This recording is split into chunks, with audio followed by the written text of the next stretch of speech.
Apreciações. Por Robert Southey. A distância do Brasil, em outro tempo, vazia não era a nossa admiração pelo gigante da América, que se ergueu, há 4 séculos, sob o signo do cruzeiro, para desempenhar expressiva missão no concerto dos povos civilizados. Partilhando-lhe a obra de fundação com os expatriados da antiga corte portuguesa, embora me recolhesse ao mundo britânico, pelas bênçãos da reencarnação, no século XVIII, não me foi possível sufocar, de todo, as inclinações que me arrastavam para a terra admirável de Santa Cruz, então perdida para minha visão espiritual no maciço das grandes florestas. Não obstante o amargurado carreiro por que transitei através de incidentes e acidentes dolorosos, o mistério verde da mata permanecia vivo em meu coração, e o contato com a literatura da Inglaterra e do continente europeu nunca me subtraiu às imprecisas reminiscências. É por isso que, hoje, valendo-me do rol que o Espiritismo me oferece para visitar, ao de leve, a alma brasileira, regozijo-me assinalando a vida nova que se edifica na paisagem soberba e farta, cujo quadro inexprimível faz o êxtase de todos os artistas da sensibilidade e da inteligência, desde Pero Vaz de Caminha, o prestimoso corresponde de Dom Manuel. Rejúbilo-me, observando que o Brasil não fugiu à vocação de fraternidade que lhe marcou os vacilantes passos do início. Por muito que esbravejem na crítica moderna os pessimistas intransigentes, que em tudo veem a falência espiritual de que se sentem possuídos, somos, aqui, lavradores otimistas e felizes, confiados no esplêndido porvir da jovem e vigorosa nação, depósito de firmes esperanças de milhões de espíritos, empenhados na regeneração humana. Sempre existirá quem lobrigue inconsciência onde há juventude, aventura onde há necessidade, falta de segurança onde apenas sobra inexperiência. Efetivamente, quem poderia contar com harmonia num campo de plantação incipiente? A sementeira não desvenda a beleza da colheita. O arado impõe o suor da preocupação e a inquietude da incerteza. O celeiro traça o sorriso da paz e do reconforto. E a hora atual do Brasil ainda é de preparação intensiva, de ação experimental e de esforço edificante.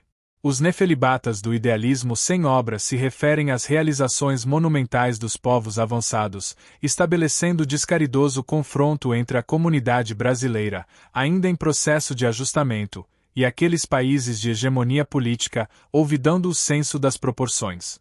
Não advogaríamos a causa do Brasil, que não necessita de nós para fazer-se valer na civilização contemporânea, nem desrespeitaríamos as grandes nações que orientam a vida moderna. Entretanto, seria ilícito indagar se conviria o progresso material sem alicerces morais suficientemente consolidados. De que nos valem o poder aquisitivo, a técnica das indústrias, a produção em massa, a universidade ativa e a riqueza rural, se não possuímos diques capazes de barrar as paixões individuais e as raciais, que ateiam o ruinoso fogo da guerra? De que serve construirmos soberbos templos, levantados à fé e à arte, para depois serem incendiados pelo nosso próprio vandalismo? Será razoável sensibilizar a alma coletiva com o espargimento de ideias salvacionistas, inclusive as de bondade fraterna e as de boa vizinhança, bombardeando, em seguida, hospitais e lares abertos? Será compreensível a exaltação de princípios superiores, quais os da dignidade pessoal e da liberdade humana, gastando-se 3/4 partes do dinheiro público em petrechos bélicos, a par de quase total esquecimento da educação popular? Não louvaríamos os que edificam a escola, armando os alunos para a derruírem depois. A vida não é trepidação de nervos, a corrida armamentista ou a tortura de contínua defesa, é expansão da alma e crescimento do homem interior, que se não coadunam com a arte de matar.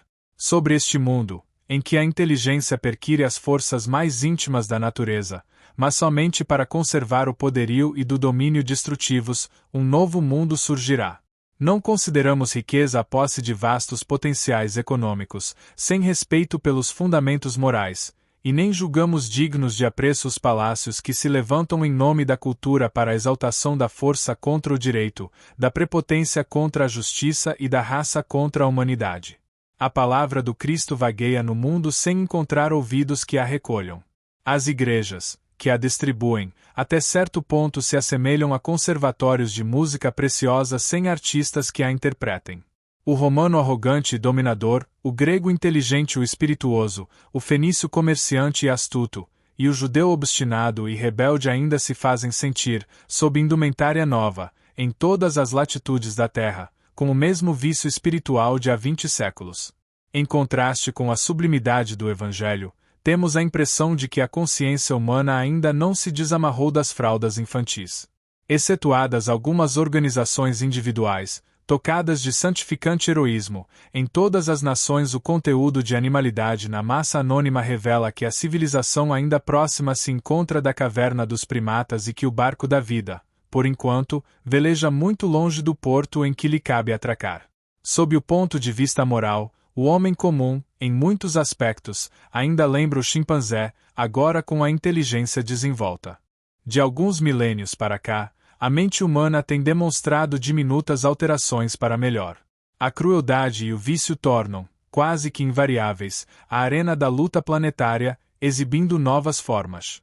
Povos aparecem e desaparecem. Sob as leis da morte e da reencarnação, a geografia política sofre modificações em todas as épocas, mas o espírito é o mesmo. Equiparam-se à miserabilidade o trono do poder sem a majestade espiritual, a glória sem educação ou a liberdade sem deveres. Em razão disso, o cultivo da fraternidade na terra brasileira, onde representantes de quase todos os povos se entrelaçam para a obra do entendimento mundial, é indubitavelmente uma nova esperança para a vida na terra. Sob a luz do cruzeiro, o pensamento do Cristo adquire nova feição. Libertado da velha clausura dos templos de pedra, caminha ao encontro de toda a gente, em obras de iluminação e de assistência do mais alto mérito. Em nenhum outro país do globo a prática do Evangelho adquiriu tão intenso movimento e tal progresso.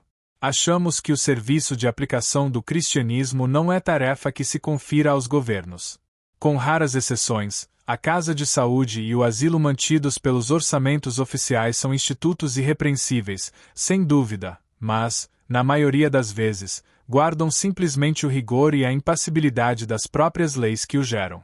As casas abertas à fraternidade, somente quando dirigidas pelo coração, é que se revestem de valores mais altos. É possível promulgar decretos respeitáveis, determinando os mais completos serviços de solidariedade. Todavia, a execução deles se resume na monumentalização de programas estabelecidos, em obras de pedra, com o séquito dos servidores pagos, rigidamente enquadrados às disciplinas estatutárias, mas, muitas vezes, sem o sentimento espontâneo do bem, que é a alma do serviço. Daí a falência das portarias e ordens administrativas nas tarefas que dizem respeito à iluminação do homem. O ministério cristão não começou entre as autoridades administrativas, mas sim no seio do povo, por intermédio de alguns homens e mulheres de vida simples, indicando-nos a comunhão fraterna por única via de aplicação dos princípios regeneradores, descidos do céu. O Brasil entendeu a sugestão divina. Em pleno século das grandes guerras, violentas e ferozes, vemo-lo agasalhando a boa nova renascente, sob o manto luminoso do espiritualismo, da solidariedade e da paz, erguendo templos e educandários, creches e sanatórios, abrigos e hospitais, com alicerces no sentimento puro de seus filhos, descerrando a era nova em que os homens se amarão realmente uns aos outros. No apostolado da hora primeira, não vemos Jesus disputando a governança terrestre para transformar o mundo. Não se empenha ele em acordo políticos com o Império Romano, nem requisita lugar no Sinédrio. Toma a seu cuidado alguns corações humildes e de boa vontade, plasmando nelas a fundação do reino divino. Principia a obra redentora, de indivíduo para indivíduo, de alma para alma, de coração para coração. Jesus chama Pedro e André, em seguida, busca Tiago e João. Do mestre aos discípulos e dos aprendizes aos seguidores, há ligações conscienciais. Entre as atribulações do mundo moderno, possuímos, de novo, nas linhas da evolução brasileira, o ministério salvacionista. Levanta-se o homem, voluntariamente, para abraçar o companheiro ignorante ou o fraco e acolhê-lo. Indiscutivelmente, achamo-nos ainda muito longe da vitória final. Até lá, milhões sofrerão o cerco das sombras e das lágrimas. Contudo, diante da nova pátria, verdejante e farta, que o Brasil oferece à fraternidade mundial, no elevado entendimento da missão que lhe cumpre, nossas esperanças se elevam, em cânticos de louvor, ao céu, com a certeza de que a terra por vindoura será o lar abençoado de uma humanidade mais feliz.